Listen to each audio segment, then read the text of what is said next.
भारत की आर्थिक स्थिति क्या वाकई इतनी कमजोर हो गई है कि भारत वर्क फ्रॉम होम की स्थिति में चला जाए? क्या आने वाले दिनों में पेट्रोल और डीजल के रेट बढ़ने जा रहे हैं? राहुल गांधी ने पूछा, ये उपदेश नहीं, ये नाकामी के सबूत है, देश चलाना अब कॉम्प्रोमाइज पीएम के बस की बात है। मल्लिकार्जुन खड़गे ये कहते हैं कि चुनाव खत्म हो गया तो अब उपदेश दिए जा रहे हैं। नमस्कार, आप देख रहे हैं एजेंडा विद मीनाक्षी। प्रधानमंत्री नरेंद्र मोदी ने कुछ दिन पहले भारतवासियों से एक अपील की।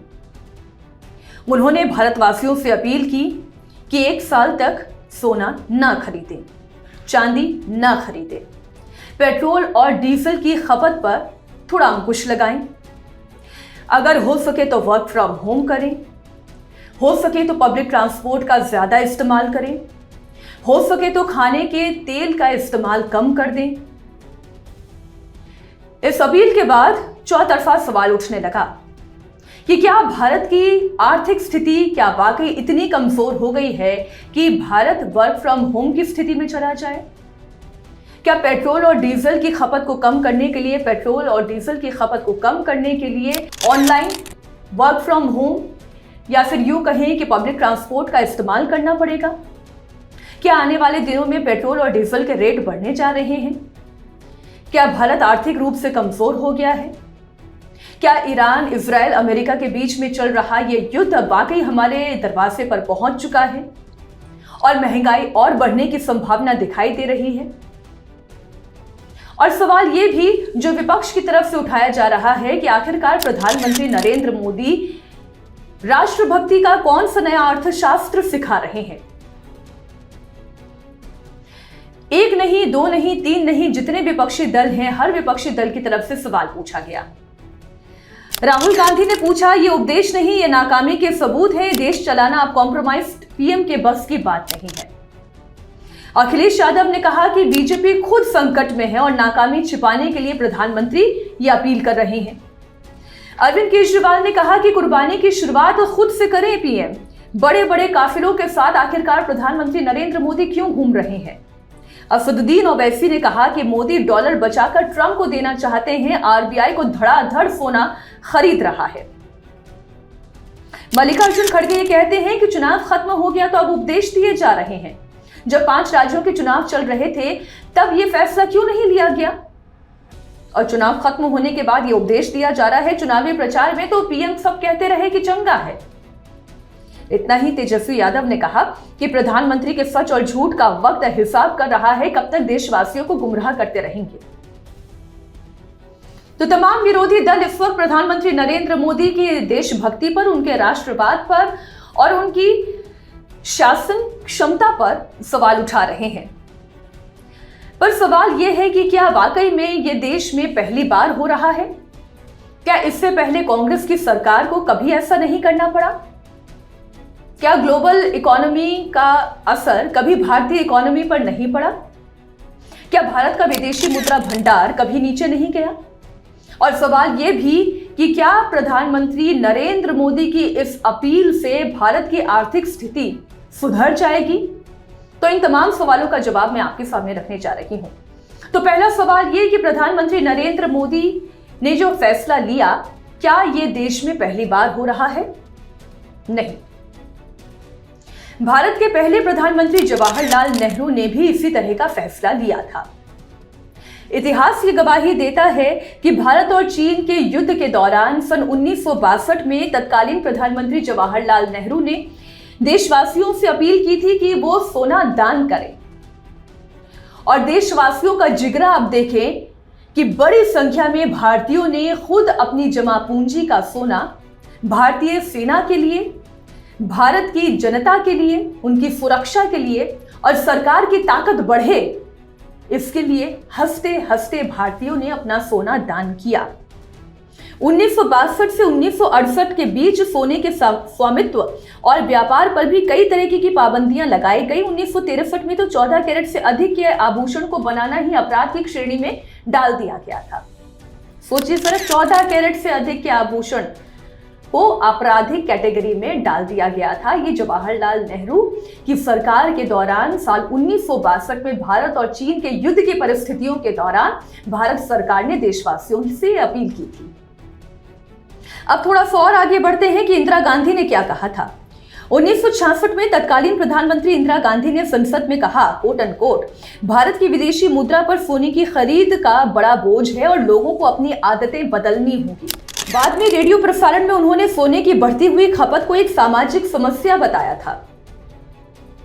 जिस तरीके से भारत में सोना खरीदना केवल शादी ब्याह और उन परंपराओं से जुड़ा हुआ एक तौर तरीका नहीं है, बल्कि ये हमारे इन्वेस्टमेंट का एक बहुत बड़ा आधार है। आप अपने घर की बात कर लें, मेरे घर की बात कर लें, या किसी भी मिडिल क्लास फैमिली की बात कर लें, या रईसों की बात कर लें, सोना इन्वेस्टमेंट का एक बहुत बड़ा जरिया है। घर की मां के पास, दादी के पास अगर थोड़ी सी भी बचत होती है तो बचत करके फिर सोना खरीदने की परंपरा रही है कि बेटी की शादी में काम आएगा, बहन की शादी में दहेज में जाएगा, ये सोने की वैल्यू है। तो केवल शादी और ब्याह के लिए नहीं, बल्कि इन्वेस्टमेंट के लिए भी, कि बेटे की उच्च शिक्षा के लिए, बेटी की उच्च शिक्षा के लिए जब पैसों की जरूरत होगी तो यही सोना जो इन्वेस्ट किया गया है ये काम आएगा। लेकिन तब इंदिरा गांधी ने ये बात कही थी सन 1966 में कि भारत में जो सोने की बढ़ती हुई खपत है ये एक सामाजिक समस्या है, हमें अपनी आदतें बदलनी होगी। आइए थोड़ा और आगे बढ़ते हैं और यूपीए के शासन में मनमोहन सिंह के कार्यकाल के दौरान जब वो प्रधानमंत्री थे तो साल 1913 में तत्कालीन वित्त मंत्री पी चिदम्बरम ने लगातार 4 बार लोगों से सोना कम खरीदने की अपील की थी और उन्होंने बाकायदा प्रेस कॉन्फ्रेंसेस करके ये कहा था कि अगर 4 महीने 6 महीने आप सोना नहीं खरीदेंगे तो कुछ बिगड़ नहीं जाएगा, लेकिन भारत की अर्थव्यवस्था के लिए ये एक बहुत बड़ा बूस्टर के तौर पर काम करेगा। मनमोहन सिंह सरकार के दौरान पेट्रोलियम सब्सिडी के बढ़ते हुए बोझ पर मनमोहन सिंह ने कहा था कि पैसे पेड़ों पर नहीं उगते और ईंधन पर अनियंत्रित खर्च की अर्थव्यवस्था पर लगातार दबाव बढ़ने की तस्वीर सामने आती है। तो ये जो सवाल उठाया जा रहा है कि क्या प्रधानमंत्री नरेंद्र मोदी चुनाव के खत्म होने का इंतजार कर रहे थे, अब एक नया उपदेश लेकर आए हैं, या फिर बीजेपी खुद एक संकट है नाकामी छिपाने के लिए देश से अपील कर रही है और ये उपदेश नहीं बल्कि कॉम्प्रोमाइज पीएम से अब ये सरकार नहीं चल सकती, ये देश नहीं चल सकता। जो विरोधी आरोप लगा रहे हैं, सच्चाई ये है कि जब प्रधानमंत्री मनमोहन सिंह थे, जब उन्होंने ये फैसला लिया था और ये दिया था कि पैसे पेड़ों पर नहीं उगते हैं, तो उस वक्त जो विपक्ष में बैठी हुई बीजेपी थी तब उन्होंने आलोचना की थी। और आज जब प्रधानमंत्री नरेंद्र मोदी ये फैसला ले रहे हैं तो इस वक्त जो विपक्ष में है वो उनकी आलोचना कर रहा है। लेकिन सच्चाई ये है कि आज भारत पर जो आर्थिक बोझ है वो बढ़ता चला जा रहा है, क्योंकि हमारा फॉरेन रिजर्व लगातार तेजी से घट रहा है, क्योंकि जो हमारी ऊर्जा ज़रूरतें हैं उसकी आपूर्ति के लिए भारत जो कच्चे तेल का आयात कर रहा है वो महंगा होता चला जा रहा है। और अभी तक इस महंगाई को किसी तरह से पेट्रोलियम कंपनियां भारत सरकार के साथ मिलकर काबू में कर पाई हैं, लेकिन आने वाले दिनों में ये समस्या और बढ़ती चली जाएगी। और अगर इस समस्या पर अंकुश लगाना है, फॉरेन रिजर्व को अगर बेहतर स्थिति में लेकर आना है, तो फिर सोने के खरीद पर भी अंकुश लगाना होगा।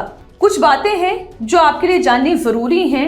अन्य देशों में किस तरीके से जो स्थिति पैदा हो गई है इस युद्ध की वजह से, वो मैं आपको बता दूं। जैसे पाकिस्तान की बात करें तो 4 वर्किंग डे किए गए हैं, हफ्ते में केवल 4 दिन काम किया जाएगा, 50% रिमोट वर्क किया जाएगा। इंडोनेशिया में शुक्रवार को वर्कफोर्स की कमी रहेगी जिससे कि ऊर्जा बचत हो सके। श्रीलंका में बुधवार को ऑफिस बंद किया जाएगा। कोरिया में भी रिमोट वर्किंग को बढ़ावा दिया गया है। यहां तक कि एसी की कूलिंग सीमा कितनी हो, इतने स्तर पर काम हो रहा है, इसे समझने की आवश्यकता है। बांग्लादेश में 25 डिग्री सेल्सियस, सिंगापुर में 25 डिग्री सेल्सियस, पंखे को प्राथमिकता, एसी पर अंकुश। इतना ही नहीं, कंबोडिया में 24 से 25 डिग्री, मलेशिया में 24 डिग्री, श्रीलंका में 26 डिग्री और जॉर्डन में तो पब्लिक ऑफिस में एसी ही बैन कर दिया गया है। भारत की बात करें तो भारत में प्रधानमंत्री नरेंद्र मोदी की इस अपील का बहुत बड़ा असर हुआ है। उत्तर प्रदेश के मुख्यमंत्री योगी आदित्यनाथ ने अपने कारकेड में गाड़ियों की संख्या 50% तक कम कर दी है। सभी अधिकारियों को निर्देश दिया गया है कि वो अपनी कारों में की संख्या को कम करें। जहां तक हो सके मीटिंग से सेमिनार से उसे ऑनलाइन ही कंडक्ट किया जाए। विदेश यात्रा पर फिलहाल के लिए रोक लगा दी गई है। प्राइवेट ट्रांसपोर्ट के बजाय पब्लिक ट्रांसपोर्ट को ज्यादा तवज्जो देने की बात कही गई है। मध्य प्रदेश के मुख्यमंत्री मोहन यादव ने भी कुछ इसी तरीके का फैसला लिया है। सरकारी कार्यक्रमों में किसी भी तरीके के शोबाजी से बचने की बात कही गई है। सरकारी अधिकारी हों, मंत्री हों, विधायक हों, सांसद हों, उनके कारों के काफिले को सीमित किया गया है।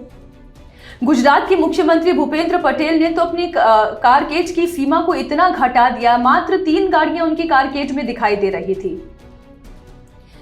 इतना ही नहीं, देवेंद्र फडणवीस महाराष्ट्र के मुख्यमंत्री ने विदेश यात्राओं पर रोक लगा दी है और ये कहा है कि बिना सरकार की परमिशन के कोई भी मंत्री या विधायक या सांसद किसी भी तरीके की विदेश यात्रा पर, सांसद तो आप छोड़ दें क्योंकि वो केंद्र के अधीन आते हैं, लेकिन जहां तक मंत्रियों की और विधायकों की बात हुई तो पहले सरकार को वो ये जानकारी देंगे, यदि जरूरी हुआ तो ही विदेश यात्रा होगी, वरना विदेश यात्रा पर अंकुश लगाया जाएगा।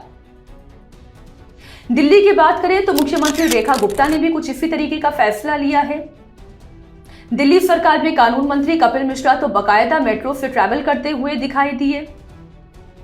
दिल्ली सरकार में एक और मंत्री तो ई रिक्शा से ट्रैवल करते हुए दिखाई दिए, फिर मेट्रो का उन्होंने सहारा लिया। अगर इस तरीके से प्रधानमंत्री नरेंद्र मोदी की अपील पर तमाम बीजेपी शासित राज्यों के मुख्यमंत्री, उन बीजेपी शासित राज्यों के अधिकारी अगर इस तरीके से कदम उठा सकते हैं तो इसका जनमानस पर भी एक बड़ा असर पड़ेगा और वहां पर भी इस खर्च को कंट्रोल किया जा सकेगा।